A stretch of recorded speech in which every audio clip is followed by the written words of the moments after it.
100%. That's the global market share one company holds in the single most important machine in modern technology. Not Nvidia, not TSMC, not Intel. A Dutch company most people have never heard of called ASML. And without it, there is no AI boom, no ChatGPT, no advanced GPU, no cutting-edge phone chip, none of it. Every AI query you've ever typed, every photo your phone processed, every video that's streamed to your screen, all of it traces back at some point to a single supply chain bottleneck sitting in a small city in the Netherlands. So, who is this company? How did one firm end up owning something with zero competitors? And why does almost nobody outside the tech industry know its name? That's what we're digging into.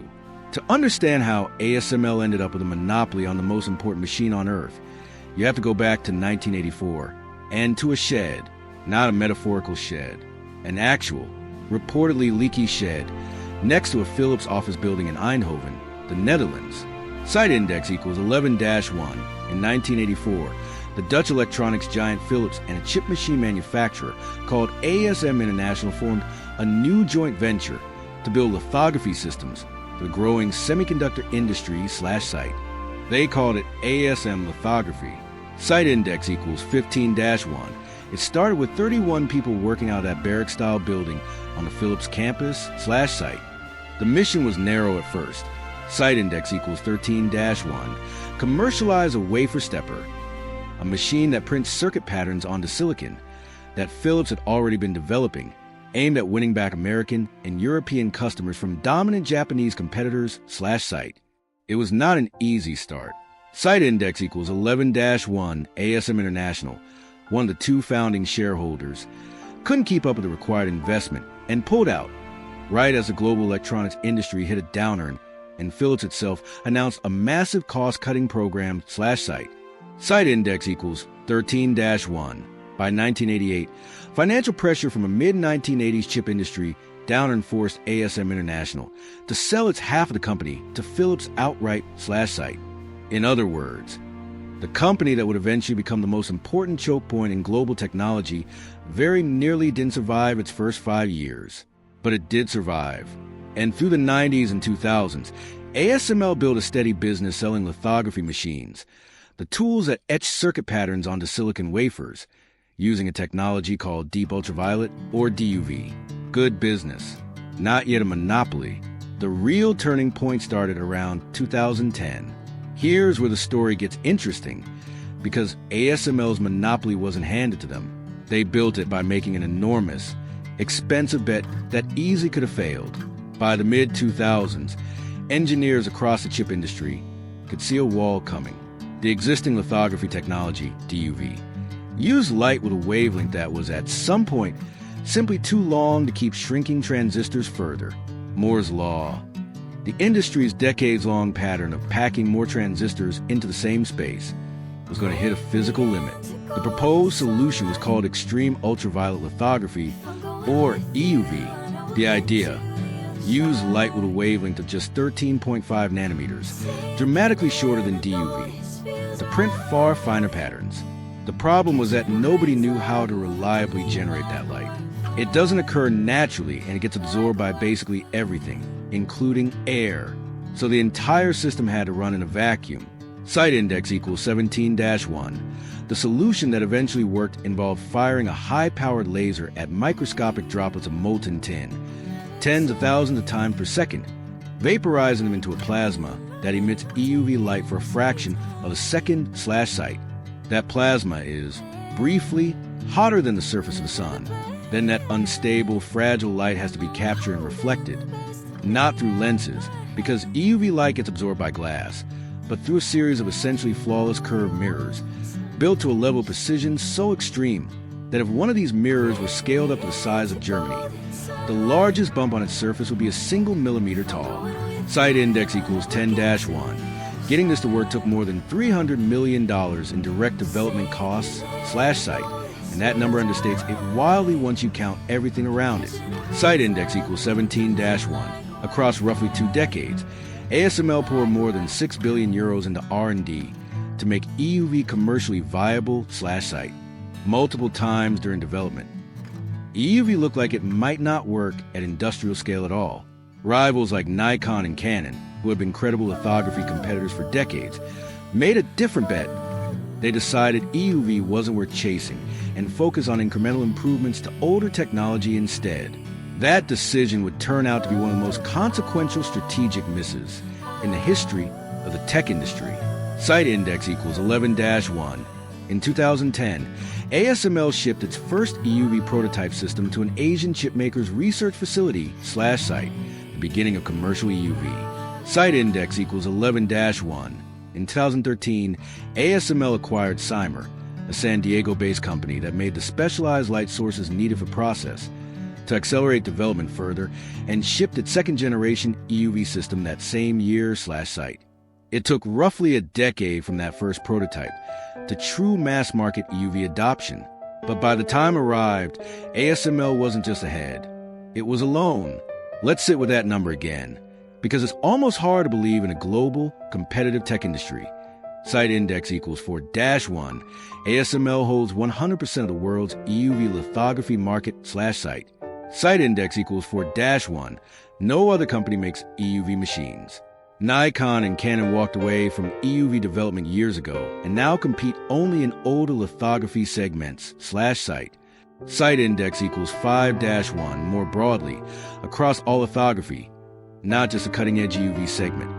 ASML holds around a 90% share/site. Think about what that means practically.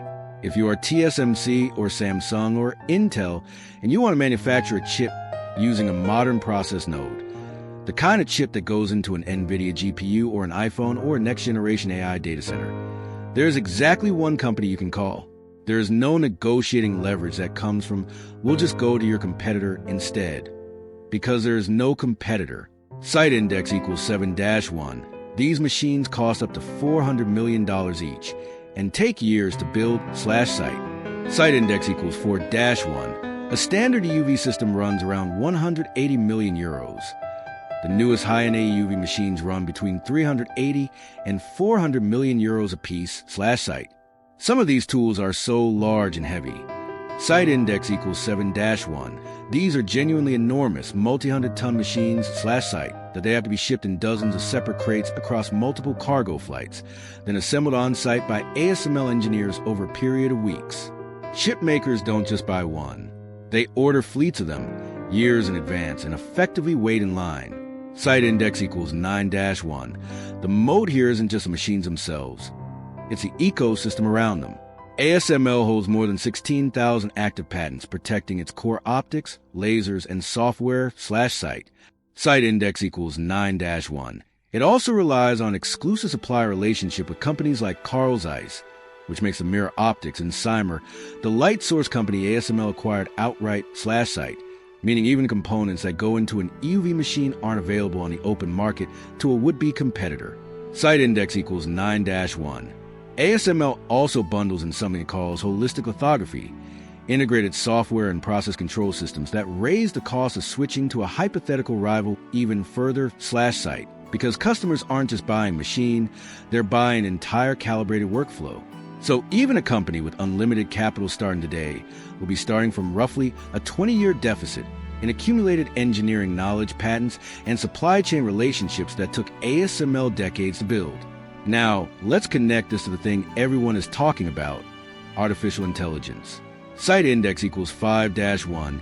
Nvidia became the world's most valuable company on the strength of the advanced chips powering the AI boom/site. Every headline about GPU shortages, AI data center buildouts, and chip export bans is several steps back in the supply chain, ultimately a story about ASML's manufacturing capacity. Here's the chain. An AI company like OpenAI or Anthropic needs compute. That compute runs on GPUs designed by companies like Nvidia. Those GPUs are designed but not manufactured by Nvidia. They're built by foundries, primarily TSMC in Taiwan. And TSMC can only produce those advanced chips because it owns fleets of ASML's EUV machines. Cut ASML out at any point in that chain, and the entire tower collapses. There is no substitute path, and the demand numbers reflect just how central this has become. Site index equals 4-1. ASML's first quarter 2026 net sales hit 8.8 billion euros, a 13% increase year over year, and the company raised its full-year revenue guidance to between 36 and 40 billion euros /site, up from an already strong earlier forecast. Site index equals 2-1. That upward revision was driven specifically by strong order inflows tied to AI accelerator chips and advanced memory production /site. Site index equals 2-1 high bandwidth memory. The specialized memory chips that sit right next to AI processors and feed them data at extreme speed requires the kind of precision lithography that only EUV and advanced DUV systems can deliver, but has pulled ASML's tools into record demand, insulating the company from the usual boom-bust cycles of consumer electronics /site. Site index equals 4-1. ASML shipped 79 lithography systems in the first quarter of 2026 alone, following 327 systems across the whole of 2025 /site. Every one of those systems represents years of order backlog somewhere in the world's chip supply chain finally getting fulfilled.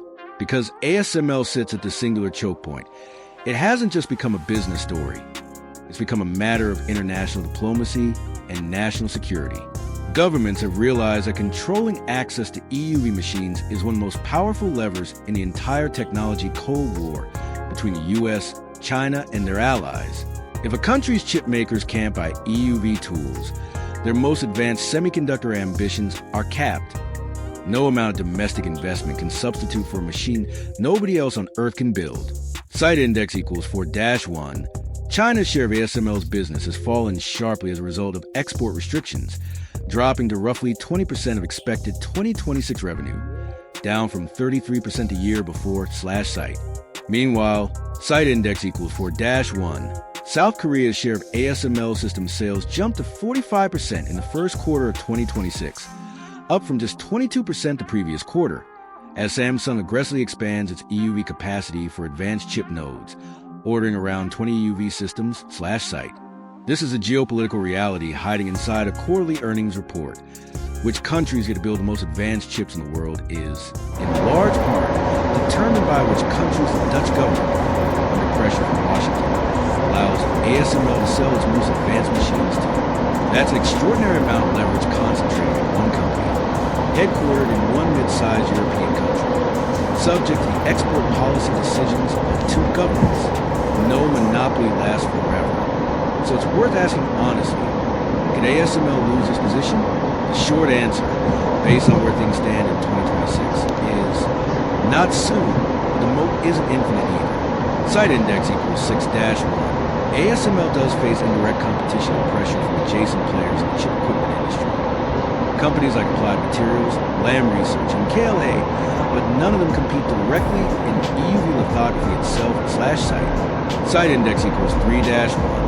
Applied Materials, for comparison, focuses on deposition and etching steps in chip making rather than lithography, and even there, it holds roughly 30% of its own specialized market, nowhere near ASML's dominance in EUV /site.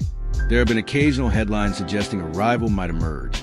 Site index equals 7-1. Reports have floated the idea of new competitors chipping away at ASML's EUV dominance /site. But as of ASML's most recent results, site index equals 7-1. The company controls over 90% of the EUV market with no scalable alternative currently in sight /site, and most analysts don't expect that to change meaningfully in the near term. China, for its part, has been investing heavily in developing domestic lithography capabilities specifically because it's been cut off from ASML's most advanced tools.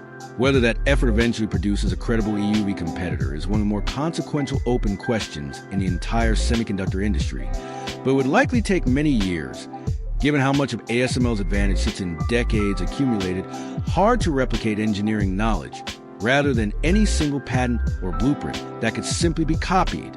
In the meantime, ASML keeps extending its lead. Site index equals 4-1.